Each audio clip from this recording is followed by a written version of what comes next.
السلام علیکم دوستوں، کیسے ہیں آپ لوگ؟ امید ہے آپ لوگ ٹھیک ہوں گے۔ مسلمان درخت کون سا ہے؟ رسول اللہ صلی اللہ علیہ وآلہ وسلم نے فرمایا، ایک درخت ایسا بھی ہے جس پر کبھی خزاں نہیں آتی۔ مسلمانوں کو اس درخت سے تشبیہ دی جا سکتی ہے۔ بتاؤ بھلا وہ کون سا درخت ہے؟ یہاں پر ایک بات آپ کو بتا دیں کہ یہ سوال صحابہ کرام رضوان اللہ علیہ مجمعین سے پوچھا جا رہا ہے۔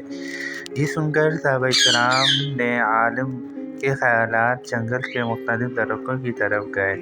حضرت عبداللہ بن عمر کہتے ہیں کہ میرے دل میں آیا کہ وہ کھجور کا درخت ہو سکتا ہے، مگر میں مجلس میں کم عمر ہونے کی وجہ سے خاموش رہا اور شرماتا بھی تھا۔ پھر صحابہ کرام رضوان اللہ علیہ مجمعین نے عرض کیا، یا رسول اللہ صلی اللہ علیہ وآلہ وسلم، آپ بھی بتا دیں وہ کون سا درخت ہے؟ تو آپ علیہ السلام نے فرمایا، وہ درخت کھجور کا درخت ہے۔ جی ہاں، وہ کھجور کا درخت ہے اور یہ بہت ہی اچھی بات ہے۔ سبحان اللہ۔